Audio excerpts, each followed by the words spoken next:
नमस्कार, किसान समाचार में आप सभी का स्वागत है। सबसे पहले मुख्य समाचार। विश्व पर्यावरण दिवस पर दिल्ली विशेष कार्यक्रम का आयोजन। केंद्रीय पर्यावरण मंत्री भूपेंद्र यादव ने भारत सरकार की नीतियों में विकास और पर्यावरण में संतुलन का किया उल्लेख। कहा, भारत ने पर्यावरण को नुकसान पहुंचाए बिना लिखी विकास की गाथा।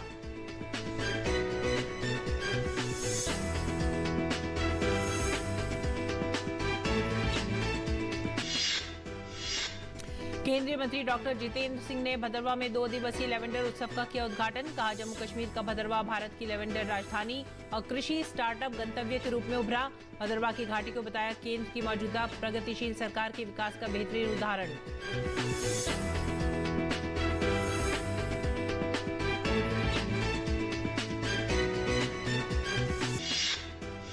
हिमाचल प्रदेश के हमीरपुर में किसानों ने ड्रैगन फ्रूट की खेती का किया रुख। कम लागत में 3 गुना मुनाफा देने वाली ड्रैगन फ्रूट की खेती को लेकर जिला उद्यान विभाग ने भी तैयार किया बड़ा प्लान। इस बार 20 हेक्टेयर भूमि में की जाएगी खेती।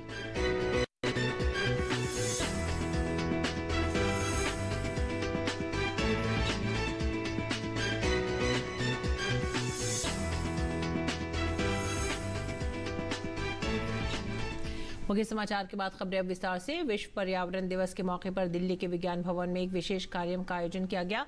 केंद्रीय पर्यावरण मंत्री भूपेंद्र यादव ने इसमें कई अहम बातें कही। उन्होंने कहा कि भारत सरकार की नीतियां ऐसी हैं कि विकास और पर्यावरण दोनों में संतुलन बनाकर रखा गया है। उन्होंने कहा कि पीएम मोदी के नेतृत्व में पर्यावरण के संरक्षण के लिए कई प्रतिबद्धताएं जाहिर की गई हैं। पर्यावरण मंत्री ने Mishti the mangrove initiative for shoreline habitats and tangible incomes scheme भी लॉन्च की। पूरी दुनिया में आज जब मिटिगेशन मेजर्स गवर्नमेंट की पॉलिसी मेकिंग के द्वारा, एडेप्टेशन मेजर जब सोसाइटियल बिहेवियर के द्वारा हो रहे हैं, तो ऐसे में एनवायरमेंटल सेंस लोगों के बीच में खड़ा हो, इसके लिए एक मिशन लाइफ की बहुत बड़ी आवश्यकता है। यही कारण है कि माननीय प्रधानमंत्री जी के द्वारा जब ग्लासगो में मिशन लाइफ का पूरा एक विषय दुनिया के सामने रखा गया, उसको COP27 में शर्म शेख के कवर डिसीजन में स्वीकार किया गया। भूपेंद्र यादव ने अपने संबोधन में मिशन लाइफ का भी जिक्र किया। मुझे बताते हुए खुशी है कि भारत ने 2022 में प्लास्टिक को, सिंगल यूज को पूरी तरीके से प्रतिबंधित किया, और आज जब पूरी दुनिया वर्ल्ड एनवायरनमेंट डे पे बीट द प्लास्टिक इस थीम पे कार्यक्रम आयोजित कर रहा है, भारत माननीय प्रधानमंत्री जी के नेतृत्व में काफी आगे कार्रवाई कर चुका है। और पर्यावरण दिवस पर बीजेपी हेडक्वार्टर में भाजपा अध्यक्ष जेपी नड्डा ने पौधारोपण किया। 5 जून को हर साल ये दिन मनाया जाता है। पर्यावरण संरक्षण को लेकर न केंद्र की सरकार बल्कि बीजेपी हमेशा सक्रिय देखी जाती है।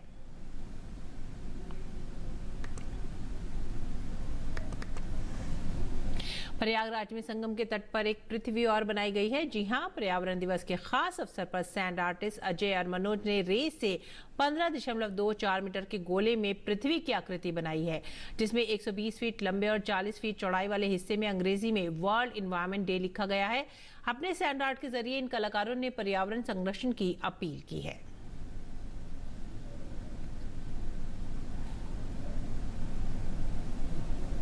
आगे बढ़ेंगे अगली खबर की तरफ। हम सभी के लिए ये बड़े ही गर्व की बात है कि भदरवा भारत की लेवेंडर राजधानी और कृषि स्टार्टअप गंतव्य के रूप में उभरा है। केंद्रीय मंत्री डॉक्टर जितेंद्र सिंह ने रविवार को जम्मू के भदरवा में 2 दिवसीय लेवेंडर उत्सव का उद्घाटन करते हुए ये बात कही। CSIR Indian institute of integrative medicine Jammu ने अपने एक सप्ताह एक प्रयोगशाला अभियान के हिस्से के रूप में इस कार्यक्रम का आयोजन किया। डॉक्टर जितेंद्र सिंह ने भदरवा को भारत की बैंगनी क्रांति का जन्म स्थान और कृषि स्टार्टअप का गंतव्य बताया। डॉक्टर जितेंद्र सिंह ने कहा कि भदरवा की घाटी केंद्र की मौजूदा प्रगतिशील सरकार के विकास का एक ऐसा अच्छा उदाहरण है जिसे बहुत पहले मनाया जाना चाहिए था। भदरवा लेवेंडर की खेती के लिए भूमि और जलवायु के रूप में सबसे अच्छा स्थान है। डॉक्टर जितेंद्र सिंह ने इस क्षेत्र में लेवेंडर की खेती का उल्लेख करते हुए कहा है कि लेवेंडर रोजगार सृजन और अनुसंधान का एक ऐसा माध्यम है जो विकास के अनेक प्रतिमान प्रस्तुत कर रहा है। लेवेंडर की खेती से अनेक किसानों के जीवन में काफी परिवर्तन आया है। और हिमाचल प्रदेश के हमीरपुर जिले में किसानों ने मोटा मुनाफा कमाने के लिए मेक्सिको के ड्रैगन फ्रूट के पौधे लहलहाए हैं। कम लागत में 3 गुना मुनाफा देने वाली ड्रैगन फ्रूट की खेती को लेकर अब जिला उद्यान विभाग ने भी बड़ा प्लान तैयार किया है। इस बार 20 हेक्टेयर भूमि में इसकी खेती कराए जाने की तैयारी की जा रही है। हमीरपुर जिले के कई गांवों में किसानों ने ड्रैगन फ्रूट की खेती शुरू कर दी है। पाटनपुर गांव में ऋषि शुक्ला ने 1 एकड़ में ड्रैगन फ्रूट के पौधे लगाए हैं, जबकि जिले के राठ क्षेत्र के गुहानी गांव में भी राजेंद्र सिंह ने इसकी खेती की तरफ कदम बढ़ाए हैं। किसान ऋषि शुक्ला ने बताया कि ये फल बहुत ही महंगा बिकता है, इसकी बाजार में बहुत अधिक डिमांड भी है। 3 गुना तक मुनाफा मिलने से यहाँ अब कई किसान इसकी खेती की तरफ कदम रख रहे हैं। जिला उद्यान अधिकारी डॉक्टर रमेश पाठक ने बताया कि ड्रैगन फ्रूट ज्यादातर मेक्सिको और मध्य एशिया में पाया जाता है। ये फल खाने में तरबूज की तरह मीठा होता है। फल में प्रचुर मात्रा में पोषक तत्व भी होते हैं। इसकी खेती महाराष्ट्र और छत्तीसगढ़ में कुछ सालों से किसान कर रहे हैं। इसकी खेती से बड़ा मुनाफा मिलने के कारण यहाँ हमीरपुर में भी किसानों ने ड्रैगन फ्रूट के पौधे लगाए हैं।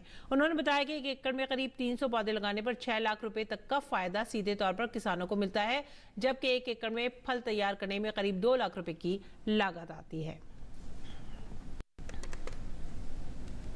केंद्र सरकार के 9 साल के कार्यकाल में देश में शिक्षा में सुधार के साथ साथ ग्रामीण युवाओं को कौशल दक्षता देकर हुनरमंद बनाने का काम भी हुआ है। इसमें नई शिक्षा नीति महत्वपूर्ण साबित हो रही है। देश के युवाओं को कृषि क्षेत्र में कौशल दक्षता का प्रशिक्षण देने में व आत्मनिर्भर बनाने के साथ जल संरक्षण की मुहिम को किस तरह आगे बढ़ाया जा रहा है, इसी विषय पर हमारे संवाददाता उपी यादव ने बात की देश के जाने माने शिक्षाविद व जीडीजी विश्वविद्यालय गुरुग्राम के कुलपति प्रोफेसर सत्यनारायण से। प्रधानमंत्री नरेंद्र मोदी के नेतृत्व में केंद्र सरकार बीते 9 साल के कार्यकाल में देश के गांव, गरीब और किसान के कल्याण और विकास के लिए लगातार काम कर रही है। यही वजह की शिक्षा और अन्य तरह की जो बुनियादी सुविधाएं हैं उनमें न केवल इजाफा हुआ है बल्कि भारत विश्व कीर्तिमान स्थापित करने की ओर अग्रसर भी है। अभी हमारे साथ इस विषय पर बात करने के लिए मौजूद है विश्वविद्यालय के कुलपति। सर, अगर बात करें केंद्र सरकार के 9 साल बेमिसाल, किस तरह देखते हैं आप? मतलब पिछले 9 साल में ये मानना पड़ेगा कि काफी तरक्की हुआ है। 30-35 साल से विद्या के क्षेत्र में हूँ, इंडस्ट्री में, स्टार्टअप्स में भी काम किया हूँ और एग्रीकल्चर से लेके एरोस्पेस टू अपैरल्स, कपड़े, हर चीजों में हम काम नहीं किए।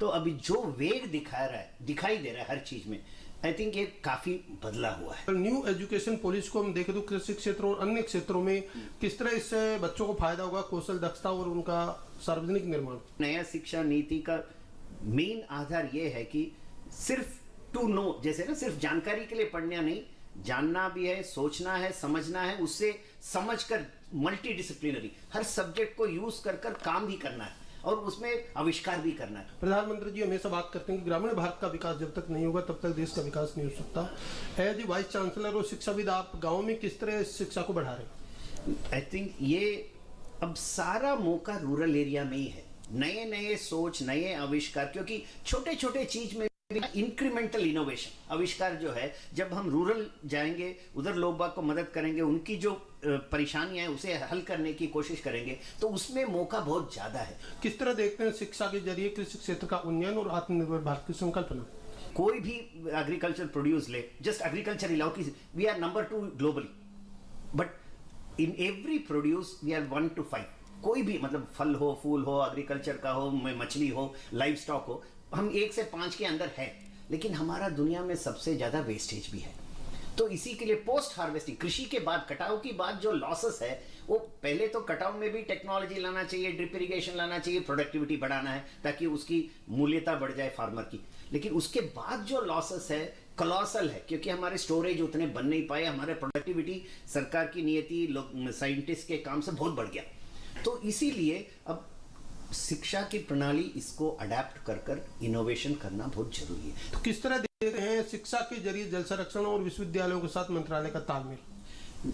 ये एक रिसेंटली जो जैसे कम से कम 50 विश्वविद्यालयों के साथ जो जल मंत्री ने जो कार्यक्रम चालू किए हैं, मैं सोचता हूँ कि बहुत ही अच्छा है। बहुत सारे इसमें अपॉर्चुनिटी है कि एग्रीकल्चर और रिवर वाटर और वाटर मैनेजमेंट, लोकल, वो पॉन्ड हो, कुआं हो, तालाब हो, जो भी है, हर चीज में प्रिजर्वेशन, रेस्टोरेशन, रिजेन्युएशन, ये सारे मिलके काम करना है। तो ये देश के जाने माने शिक्षाविद और कुलपति प्रोफेसर सत्यनारायण। जिनका मानना है कि बीते 9 साल के कार्यकाल में केंद्र सरकार ने न केवल देश के गांव, गरीब और किसानों के कल्याण और विकास के लिए नई नई नीतियां और योजनाएं बनाई, बल्कि शिक्षा, शोध और अनुसंधान को बढ़ावा देकर भारत को आत्मनिर्भर बनाने की दिशा में कई महत्वपूर्ण काम भी किए। मेरे सहयोगी कैमरामैन गोपाल दास के साथ में OP Yadav, DD news, Delhi. प्रधानमंत्री मुद्रा योजना देश भर के युवाओं के लिए स्वरोजगार का एक प्रमुख साधन बन रही है। इस योजना का लाभ उठाकर स्वरोजगार स्थापित करने वाले युवा न केवल आत्मनिर्भर बन रहे हैं बल्कि अन्य लोगों को भी रोजगार उपलब्ध करा रहे हैं। इसी योजना के तहत काफी कम औपचारिकताओं के साथ करीब 10 लाख रुपए का ऋण आसानी से हासिल कर रोजगार शुरू किया जा सकता है। योजना का लाभ लेकर हिमाचल प्रदेश के ऊना निवासी जीवन सैनी ने भी खुद का रोजगार शुरू किया है।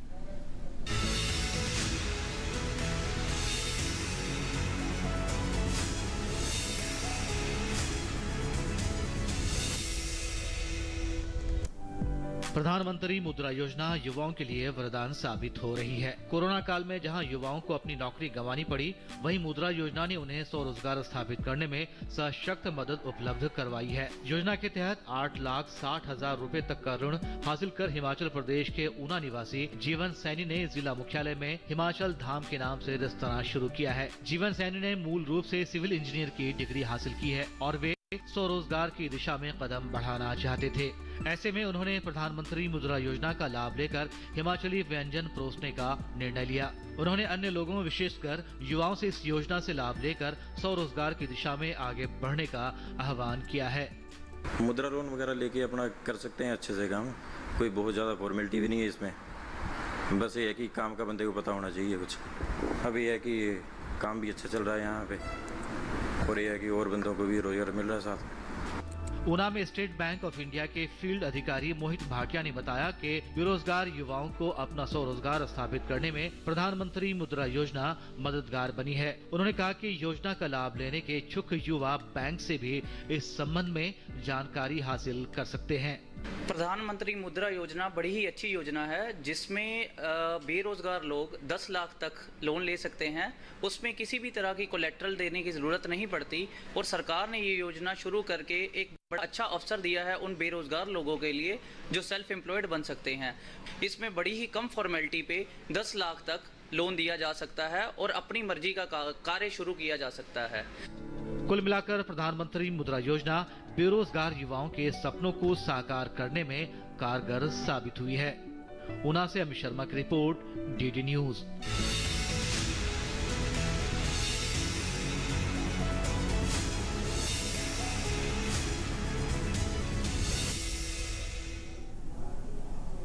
देश भर में किसानों को संबल व आत्मनिर्भर बनाने को लेकर केंद्र सरकार हमेशा से प्रयासरत रही है, जिसके तहत अनेकों किसान कल्याणकारी योजनाएं भी चलाई जा रही हैं। उन्हीं में से एक महत्वपूर्ण योजना है प्रधानमंत्री किसान सम्मान निधि योजना। आइए जानते हैं मध्य प्रदेश की राजधानी भोपाल के पास क्या है इस योजना की जमीनी हकीकत।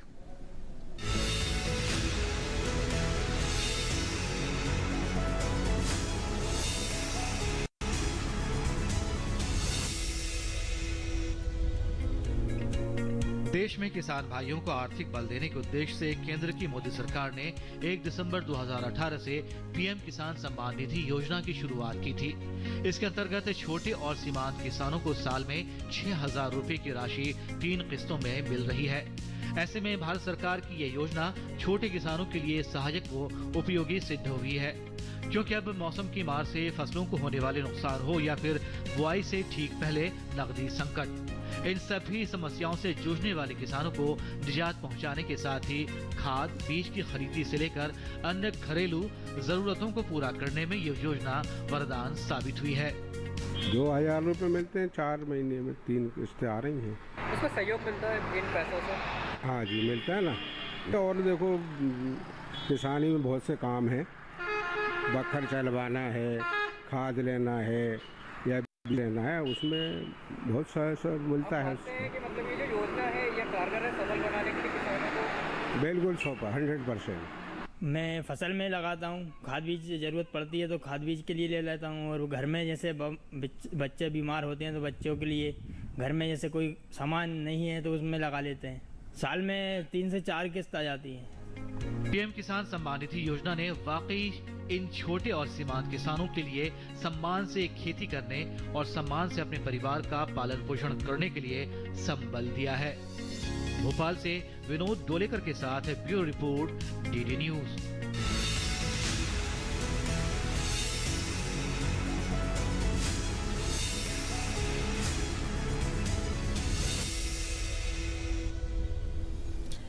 भारत एक कृषि प्रधान देश है। देश विश्व में दुग्ध उत्पादन में नंबर 1 है, लेकिन प्रति व्यक्ति उत्पादकता की बात अगर करें तो अभी हम बहुत पीछे हैं। इसका कारण है लोगों का दुग्ध उत्पादन की तकनीक में परंपरागत ना होना। लेकिन अब स्थिति बदल रही है। बदलते वक्त के साथ साथ आज किसान हों या पशुपालक हों या आम व्यक्ति, सबने तकनीक को अपनाया है और इसी तकनीक से अपनी जिंदगी को आसान बनाने में सफल भी हो रही हैं। गुजरात के आनंद जिले के विद्यार्थियों द्वारा एक ऐसी तकनीक की खोज की गई है जो पशुपालकों के लिए वरदान साबित हो रही है। पशु कब गर्भ धारण करेगा, साथ ही पशु के बीमार होने से पहले ही उसकी जानकारी ये तकनीक देगी। आइए देखते हैं ये खास रिपोर्ट। ये बात हम सब जानते हैं कि अक्सर जब कोई पशु, गाय या भैंस बीमार होते हैं तो उनके दूध देने की क्षमता में बदलाव आ जाता है, जिससे कई बार पशुपालकों को नुकसान का सामना करना पड़ता है। इस परेशानी से निपटने के लिए गुजरात के आनंद जिले के AD Patel institute of technology के विद्यार्थी आगे आए हैं। उन्होंने आर्टिफिशियल इंटेलिजेंस और सॉफ्टवेयर की मदद से एक तकनीक विकसित की है जो पशु के बीमार होने से पहले उसकी जानकारी पशुपालकों को देगी। इससे वक्त पर पशुओं का इलाज किया जा सकेगा और उन्हें होने वाले नुकसान से रोका जा सकेगा।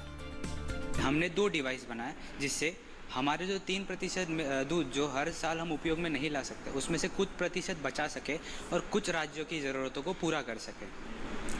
तो हमारा ये जो डिवाइस है वो जो हमारे फार्मर्स है या तो जो हमारे गाय को संभालने वाले हैं, वो अपने घर बैठ के ही पूरे अपने फार्म का निरीक्षण कर सकते हैं। जैसे कि अगर उनको जानना है कि अब मेरी गाय का ईस्ट्रेस साइकिल स्टार्ट हो गया, तो उनके फ़ोन में ही नोटिफिकेशन आ जाएगा या उनको संकेत मिल जाएगा कि अब मेरे गाय का ईस्ट्रेस साइकिल स्टार्ट हो गया है। या तो अगर मेरी गाय को मैस्टाइटिस होना स्टार्ट हो गया तो वो घर बैठे बैठे ही पता लगा सकता है। इसमें पशुओं की निगरानी करने के लिए सेंसर आधारित प्रबंधन प्रणाली होती है। ये देखिए, एक सेंसर युक्त कॉलर जिसे गाय की गर्दन पर लगाया जाता है। ये पशुओं की जाली, शरीर के तापमान और गाय की विभिन्न गतिविधियों को रिकॉर्ड करता है। पशु इन सेंसर युक्त कॉलर के माध्यम से एक एंटीना से जुड़ते हैं और पशुओं की गतिविधियों पर नजर रखने के लिए एक सॉफ्टवेयर होता है। ये जो मैस्टाइटिस और ईस्ट्रेस साइकिल डिटेक्शन करने के जो साधन है जो अभी मार्केट में अवेलेबल है, जिसकी कीमत करीबन 1 से लेकर 1.5 लाख जितनी है, तो उतना सामान्य आदमी इतना अफोर्ड नहीं कर सकता है। तो हमने वो चीज़ को ध्यान में रखते हुए काफ़ी ज़्यादा कम कीमत में 2 डिवाइस बनाए हैं। एक तो जो मैस्टाइटिस डिटेक्ट कर सकता है और दूसरा एक ईस्ट्रेस साइकिल डिटेक्शन कर सकता है। इससे ये डिवाइस हर तरह के किसान उपयोग में ले सकते हैं और साथ में हमारा मेक इन इंडिया जो हमारे मोदी जी का मेन उद्देश्य है, उसको भी हमने इसमें आगे बढ़ाया है और हर लोगों को ये उपयोग हो सके, ये हमने ध्यान में रखते हुए इसको हमने बनाया है। इस डिवाइस की मदद गाय के दूध के सैंपल से मैस्टाइटिस बीमारी का पता लगाया जा सकेगा और इलेक्ट्रिकल कंडक्टिविटी की मदद से पशुओं की गतिविधियों के आधार पर पशुओं की गर्मी में आने की सटीक जानकारी और पशुओं के बीमार होने की स्थिति की जानकारी बीमारी के लक्षण प्रकट होने से पहले ही मिल सकेगी, जिससे पशु मालिकों को पशुओं के प्रजनन और प्रबंधन में मदद होगी। गुड न्यूज जज्बा इंडिया के लिए गुजरात से सुमन बोराना की रिपोर्ट, डीडी न्यूज। और आइए अब बात करते हैं मौसमी खेती की। किसान इस मौसम में कैसे रख सकते हैं अपनी खेती का ख्याल, आइए देखते हैं।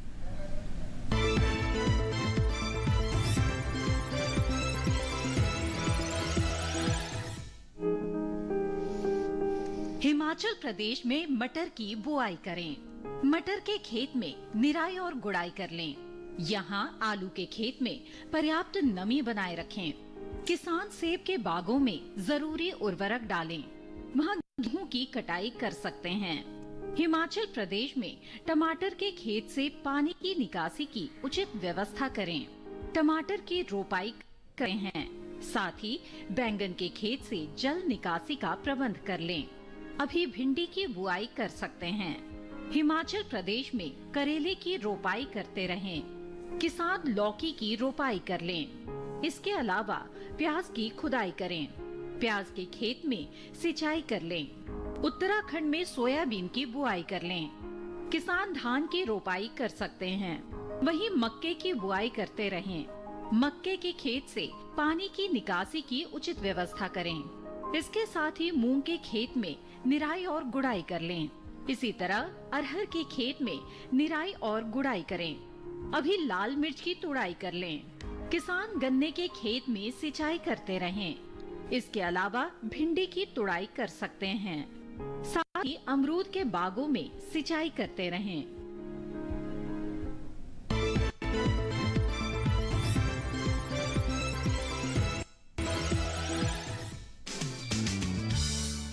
लोबिया के लिए 21 से 35 डिग्री सेंटीग्रेड तापमान की जरूरत होती है। दोमट मिट्टी इसके लिए सबसे बेहतर मानी जाती है, लेकिन बलुई दोमट मिट्टी में भी इसकी खेती की जा सकती है। इसके अलावा बरसात के मौसम में ढालू जमीन में भी इसे बोया जा सकता है। जिस खेत में लोबिया बोना चाहते हैं, उसमें पानी निकलने की उचित व्यवस्था होनी चाहिए।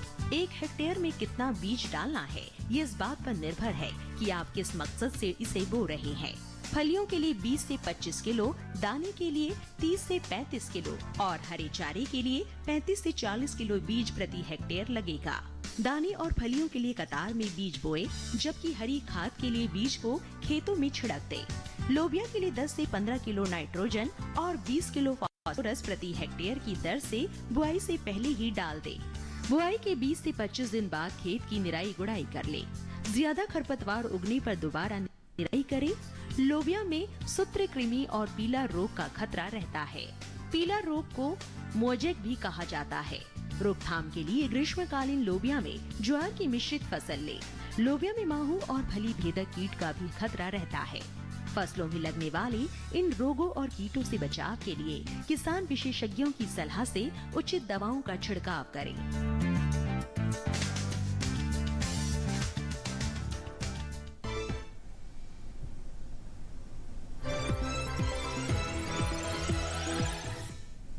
और अब जानते हैं कुछ और खबरें खास खबर में। राष्ट्रपति द्रौपदी मुर्मू सूरीनाम और सर्बिया की आधिकारिक यात्रा पर हैं। रविवार को सूरीनाम के राष्ट्रपति चंद्रिका प्रसाद संतोखी के निमंत्रण पर सूरीनाम पहुंच गईं। यहां उनके समकक्ष ने राजकीय सम्मान के साथ उनका स्वागत किया। ओडिशा के बालासोर में शुक्रवार शाम को 3 रेलगाड़ियों में हुई भीषण टक्कर के बाद रविवार को शाम से अप और डाउन लिंक दोनों ही तरफ से ट्रेनों की आवाजाही शुरू हो गई है। कर्मचारी लगातार 3 रात रेल ट्रैक को ठीक करने में जुटे हुए थे। बिहार के भागलपुर में अगुवानी सुल्तानगंज पुल गिरने से कोई हताहत तो नहीं हुआ है, लेकिन इस घटना से लोगों में गुस्सा देखने को मिल रहा है। पिछले साल भी इसी पुल का यही हिस्सा गिरा था। केंद्रीय गृह मंत्री अमित शाह ने मणिपुर के लोगों से इम्फाल दीमापुर राष्ट्रीय राजमार्ग 2 पर नाकेबंदी हटाने की अपील की है। उन्होंने राज्य के लोगों के लिए खाद्य पदार्थ, दवा, ईंधन और अन्य आवश्यक वस्तुओं तक निर्बाध पहुंचने को महत्वपूर्ण बताया है। भारतीय हवाई क्षेत्र का उल्लंघन करने वाले एक पाकिस्तानी ड्रोन को बीएसएफ के जवानों ने अमृतसर के अटारी में रोका और मार गिराया। सैनिकों ने ड्रोन से 3.1 किलोग्राम हेरोइन जब्त की है। ओडिशा में निजी फैक्ट्री की छोटी लाइन पर एक मालगाड़ी पटरी से उतर गई। ये मालगाड़ी निजी फैक्ट्री की है। सुप्रीम कोर्ट ने मुंबई के इनकाउंटर स्पेशलिस्ट रहे प्रदीप शर्मा को 3 हफ्ते की अंतरिम जमानत दी है। शर्मा मनसुख हिरन हत्या केस में जून 2021 में गिरफ्तार हुए थे। विश्व पर्यावरण दिवस पर पटना सिटी में पाटलिपुत्र परिषद के महासचिव संजीव कुमार यादव के नेतृत्व में जागरूकता कार्यक्रम आयोजित किया गया। इस मौके पर लोगों ने मंगल तालाब परिसर में पौधारोपण कर हरियाली को विस्तार देने का संकल्प लिया। इसी के साथ ही आप हमारी पूरी टीम को दीजिए आज्ञा। नमस्कार।